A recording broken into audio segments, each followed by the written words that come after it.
पश्चिम बंगाल में दोहराया गया निर्भया कांड। कोलकाता में महिला डॉक्टर से दुष्कर्म। ऐसी हैवानियत जो बयां करना मुश्किल। देश भर के डॉक्टर्स का फूटा गुस्सा। हड़ताल पर 3 लाख रेजिडेंट डॉक्टर। 8 अगस्त 2024 जब कोलकाता के आरजीकर मेडिकल कॉलेज अस्पताल में देर रात एक ट्रेनी डॉक्टर का शव मिलता है, जिसके बाद अफरा तफरी मच जाती है। जिसने भी महिला डॉक्टर की डेड बॉडी की हालत देखी बस हैरान रह गया। ऐसा लग रहा था मानो दुष्कर्म के बाद दरिंदगी की सारी हदें पार कर दी गई हों। ऐसी हैवानियत जो बयां भी नहीं की जा सकती है। प्राइवेट पार्ट, आंखों और मुंह से खून बह रहा था। उसकी गर्दन की हड्डी भी टूटी हुई पाई गई। पश्चिम बंगाल में निर्भया कांड 2 सामने आने के बाद देश भर के डॉक्टर्स का गुस्सा फूट पड़ा है और वह सड़कों पर उतर आए हैं। मामले को लेकर विरोध जताते हुए डॉक्टर्स ने हड़ताल का ऐलान कर प्रशासन के खिलाफ मोर्चा खोल दिया है। मामले को बढ़ता देख कॉलेज प्रिंसिपल संदीप घोष ने इस्तीफा भी दे दिया है। আমি এরকম কিছু বলিনি যে একজন একাধিকজন পুলিশ তার দায়িত্ব আছে, পুলিশ করবে।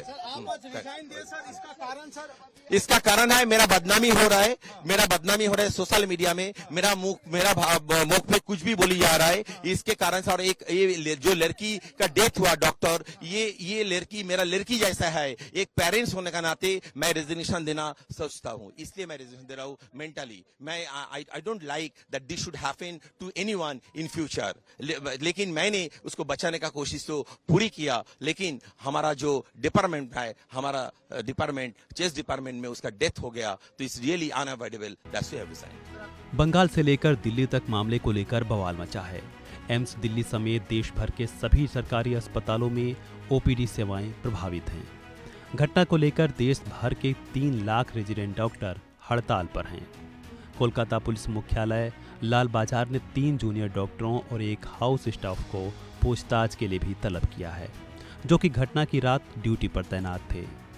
एक तरफ मामले को लेकर जांच पड़ताल भी जोरों से चल रही है, तो वहीं दूसरी ओर विरोध प्रदर्शन भी तेजी पकड़ता जा रहा है। Federation of all India resident doctors association का मामले को लेकर क्या कुछ कहना है और उनकी क्या मांगे हैं, सुनिए। RDA president UCMS and GTB hospital से हूँ। UCMS and GTB hospital. आपका नाम? मैं डॉक्टर रजत शर्मा। डॉक्टर रजत, ये बताइए कि मुलाकात हुई है सेक्रेटरी से, क्या बात हुई है और इससे कहीं ना कहीं जो आपकी मांगे हैं और जो इंडेफिनिट स्ट्राइक है, इससे पेशेंट्स पर भी असर पड़ेगा?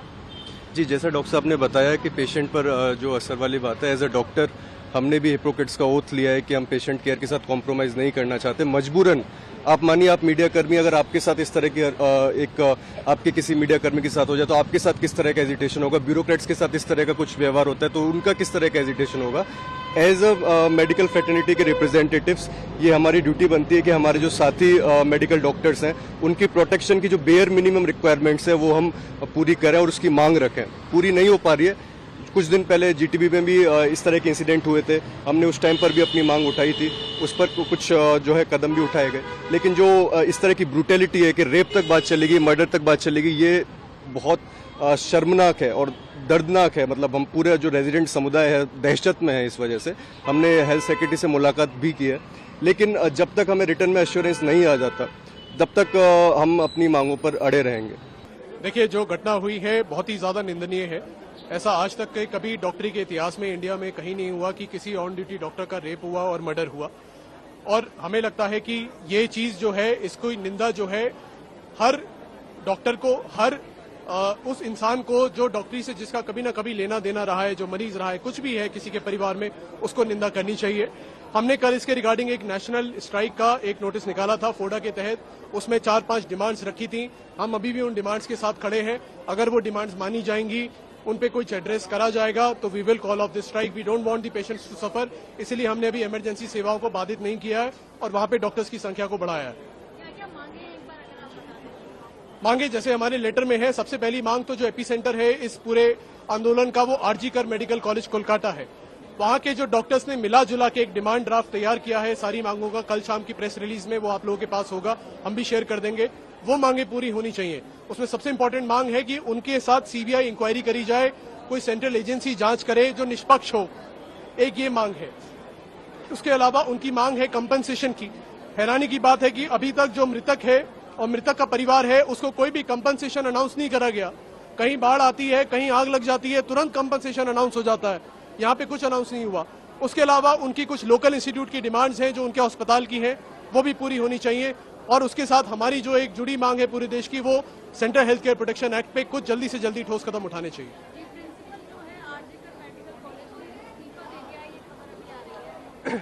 ये खबर हमारे पास भी आई है। हम लोग आरजी कर के साथ अभी संपर्क में बने हुए हैं। जैसे जैसे आरजी कर इस चीज में आगे बढ़ेगा हम लोग भी बढ़ेंगे। इस पे हम लोग का नियम तय है, आरजी कर अगर स्ट्राइक से हटेगा हम भी हट जाएंगे। आरजी कर की मांगे पूरी होनी चाहिए प्राइमरीली।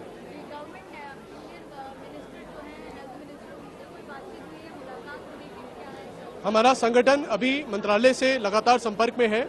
हम लोग बात कर रहे हैं।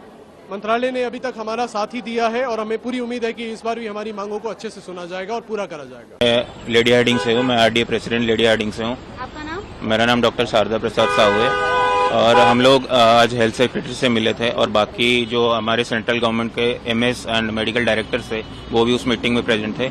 हमें वहाँ पे एश्योरेंस दिया गया है और हमारी जो मांगे हैं अगर वो रिटर्न में अगर पूरा हो जाता है तो हम लोग बाकी सारे स्टेक होल्डर से हम मीटिंग करके और फर्दर कोर्स ऑफ एक्शन क्या होगा हम लोग वो डिसाइड करेंगे। अगर इस तरह की स्थिति आती है कि मांगे नहीं मानी जाती हैं, फिर क्या कदम होगा? We will accelerate the process and we want justice for the disease, the victim. तो वो जस्टिस तो हमें मिलना ही चाहिए और बाकी फर्दर कोर्स ऑफ एक्शन जो भी होगा सारे आरडीएस मिलके हम मीडिया को और मिनिस्ट्री को हम वो एडवाइजरी हम दे देंगे। वैसा कुछ इससे कहीं ना कहीं पेशेंट्स भी इफेक्ट होंगे, उसके लिए क्या करेंगे? हम लोग इलेक्टिव ओटीज एंड ओपीडीज वो हम रेसिडेंट डॉक्टर्स ने बस विड्रॉ करा है। बाकी बड़े डॉक्टर फैकल्टीज वो हैं और नॉन जो इमरजेंसी सर्विसेज है वो सारे हॉस्पिटल्स में चल रहा है। पेशेंट केयर को मद्देनजर रखते हुए हमने इमरजेंसी सर्विसेज शट डाउन नहीं करा है। जो नॉन इमरजेंसी सर्विसेज है वो हमने अभी विड्रॉ करा है। I am Dr. Anisha from Pediatrics. So we are doing this march because everyone knows what has happened, but there's not enough. I mean, no one is covering it properly. Non-medicals like literally don't care about it. This has become only a problem of the medical fraternity. It's a girl who has been raped and murdered in her own safe space, which is not okay. We really demand justice. We want the actual perpetrator to be captured. And that is what we are doing this strike for.